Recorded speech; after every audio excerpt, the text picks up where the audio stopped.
Ситуация на фронте тяжелая, но не критическая, заявил глава украинской разведки Буданов. Никакие чудо-технологии не помогут кардинально изменить ход длительной войны, ну а в длительном конфликте побеждает тот, у кого более мощная экономика и логистика. С вами Нехта. Все самое важное и интересное на этот час. Смерть Навального на первых полосах газет и выпусков новостей по всему миру. Россия несет ответственность за это. Новый пакет военной помощи на сумму более $1 миллиарда готовит Германия. В Мюнхене прошла конференция по международной помощи Украине. У нас есть детальные договоренности – экономические, дипломатические и военные. Мы имеем план, как будем помогать Украине. Греция стала первой православной страной в мире, где легализовали однополые браки. Я очень счастлив. Как человек, выросший в сельской местности, я ждал. Это была моя мечта много лет. Доброе утро, дорогие подписчики! Если вы нас смотрите сейчас, не забудьте поставить лайк этому видео. Ваша активность говорит Ютубу о том, что мы вам интересны, и это очень поможет продвижению наших видео. Ну а мы врываемся в новости. Смерть Навального на первых полосах газет и выпусков новостей по всему миру. Политическое убийство, в котором виноват исключительно Путин и его режим. Так мировое сообщество отреагировало на смерть российского оппозиционера. Смерть Навального в российской тюрьме и зацикленность, а также страх перед одним человеком лишь подчеркивают слабость и гниль в сердце той системы, которую построил Путин. Россия несет ответственность за это.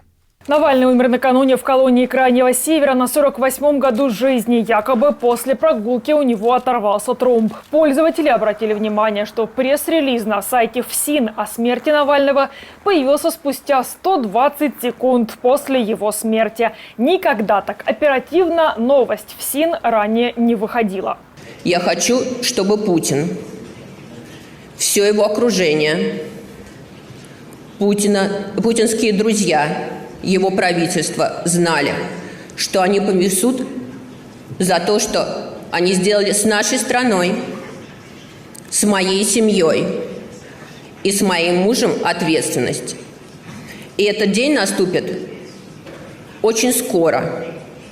И я хочу призвать все мировое сообщество, всех находящихся в этом зале, людей во всем мире, чтобы мы вместе сплотились и победили это зло, победили ужасающий режим, который сейчас в России. У тюремных медиков тромб – это универсальный диагноз, которым можно объяснить все, сообщила экс-сотрудница ФСИН и врач Анна Каретникова. А вот пропаганда, а следом за ней и вся кремлевская рать кинулась винить в смерти Навального Вашингтон, ФБР и чуть ли не Буданова лично. Путин в это время встречался с рабочими в Челябинске и о смерти своего врага так и не упомянул. Россияне по всему миру организуют стихийные акции. Они анонсированы как минимум в 15 странах. В России тем временем ограничиваются тем, что несут цветы к памятникам жертвам политических репрессий в разных городах, где их традиционно разгоняют. С точки зрения Кремля, великолепный стёб над всем миром, великолепное доказательство того, что так называемая Россия не намерена шутить и останавливаться, это демонстрация предельной, как они считают, силы. Им совершенно наплевать на скандал. Им совершенно наплевать на то, что 3 дня в каких-нибудь совбезах, ООНах и других забавных организациях будут трясти бородами возмущенные политики. Им совершенно безразлично мнение либеральной и западной прессы. Они давно со всем этим порвали. Вы этого просто пока не понимаете. Они ориентируются на другое. Им нужно укрепить, закрепить, сплотить опричников, одновременно еще раз пугануть Россию, причем пугануть так, чтобы она присела бы в ужасе. Новый пакет военной помощи на сумму в более $1 миллиарда готовит Германия. Такое заявление сделал немецкий канцлер Олаф Шольц на Мюнхенской конференции по безопасности. Кроме того, он сказал, что его страна – это крупнейший поставщик военной помощи. Между Украиной и Германией подписано соглашение о сотрудничестве в сфере безопасности. Теперь Берлин обещает оказывать военную поддержку в течение ближайших 10 лет. Мы будем поддерживать украинских партнеров в развитии современных обороноспособных вооруженных сил для того, чтобы в будущем предотвратить новую агрессию России, если в Российской Федерации все же подумают об этом. У нас есть детальные договоренности, экономические, дипломатические и военные. Мы имеем план, как будем помогать Украине. Это соглашение – это то, о чем договорились члены Большой Семерки в Вильнюсе.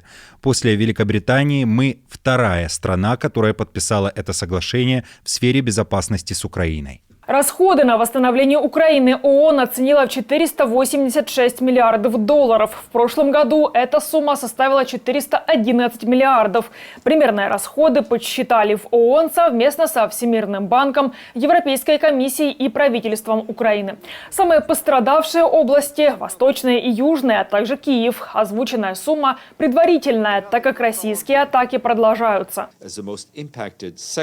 В качестве наиболее пострадавших секторов названы жилищное строительство, транспорт, торговля, промышленность, энергетика и сельское хозяйство. Около 2 миллионов домов были повреждены или разрушены, что составляет почти 10% от общего количества жилья в Украине. Исследование также указывает на ущерб и потери в сельском хозяйстве в размере около $80 миллиардов и потери доходов в энергетическом секторе в размере $54 миллиардов. Новая спецоперация бравых вояк Лукашенко на границе. Диктатору вновь чудится нападение, и украинские и белорусские диверсанты, которые лезут буквально по всем болотам в республику буквально каждые 2-3 дня. Историю о пересечении границ решил поведать чиновникам на заседании Союза потребительских обществ. В качестве пугалок Лукашенко даже продемонстрировал пару фотографий подставных контрабандистов с желто-синими книжками наперевес. Украинские пограничники, в свою очередь, назвали слова диктатора абсурдом. Никакое нападение на Беларусь ниоткуда не готовилось. Только сегодня задержали несколько диверсантов на украинской границе. С помощью дронов по болотам некоторые из украинских граждан переползали на нашу границу, перебрасывали взрывчатку для совершения диверсий прежде всего на территории России и Беларуси. Только что закончилась контртеррористическая операция, которую вы даже не заметили. И хорошо. Ну а Польша от греха подальше решила еще больше укрепить границу с Беларусью. То же самое сделает и Финляндия со стороны РФ. Об этом договорились премьеры Финляндии и Польши, чтобы совместными усилиями противостоять незаконным мигрантам. Finlandia i Polska są gotowe do współpracy na rzecz. Финляндия и Польша готовы работать вместе над твердой европейской политикой против нелегальной миграции. Обе страны решили укрепить свои внешние границы путем строительства инфраструктуры для решения этой проблемы. Мы обменялись опытом. Я также хотел бы сообщить вам, что накануне вместе с министром внутренних дел мы приняли решение о скорейшей модернизации забора на границе с Беларусью, и мы выделим на это соответствующие средства. Греция стала первой православной страной в мире, где легализовали однополые браки. Такое решение принял парламент. Закон продвигал лично премьер-министр страны. Десятки депутатов из его партии были против. А вот оппозиция, наоборот, была только за. В том числе и лидер левой партии Сириза Стефанос Касилакис, открытый гей. Форма семьи не меняется. Традиционная семья остается крепкой, интересы детей защищаются. Законопроект признает реальность и предоставляет детям и нашим гражданам поддержку и защиту, которые есть у всех остальных. Члены ЛГБТ-сообщества ожидали результатов голосования под зданием парламента и восприняли решение буквально со слезами на глазах и аплодисментами. Говорят, что Греция хоть и медленно, но прогрессирует. Я очень счастлив. Как человек, выросший в сельской местности, я ждал. Это была моя мечта много лет. Это мечта и для всех других, кто сегодня здесь. Я буквально теряюсь и не знаю, что сказать. Я больше не второсортный гражданин. У нас были те же обязанности, но теперь у нас и больше тех же прав. Также по стране прокатилась и волна протестов. Против решения парламента выступили церковь и верующие. Принятый закон называли бомбой, а гомосексуальность – грехом Божьим. Инициаторы законопроекта и те, кто в этом участвует, способствуют упразднению отцовства и материнства и превращению их в нейтральное родительство, исчезновению ролей двух полов в семье и ставят сексуальный выбор гомосексуальных взрослых выше интересов будущих детей. Она снова в его руках. Легендарному музыканту Полу Маккартни вернули гитару, которая была похищена более 50 лет назад. Свою Хофнер Маккартни купил в Гамбурге 63 года назад, когда был подростком. И спустя практически десятилетие во время съемок документального фильма «Let It Be» гитары не стало. 5 лет назад Маккартни рассказывал, что все еще думает о своем похищенном инструменте и гадает, в чьих же руках его гитара.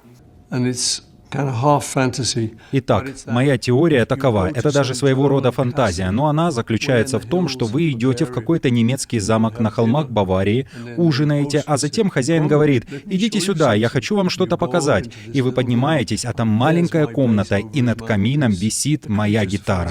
Впрочем, Маккартни немного ошибся. Гитару нашли не в Германии, а в Англии на чердаке жилого дома. Гитара была в чехле, нуждается в небольшом ремонте. Украл ее житель Лондона, а после продал владельцу одного из пабов за небольшие деньги и несколько бокалов пива. Сейчас же находку оценивают в 10 миллионов фунтов стерлингов. На этом ставлю точку. Благодарю, что были с нами. Если вы хотите получать информацию более оперативно, приглашаю присоединиться к нашей многомиллионной аудитории в Телеграме или Иксе. Поблагодарить нас за работу можете с помощью кнопки «Спасибо» под этим видео или по ссылке в описании. До новых встреч, хороших вам новостей. Слава Украине! Живе Беларусь!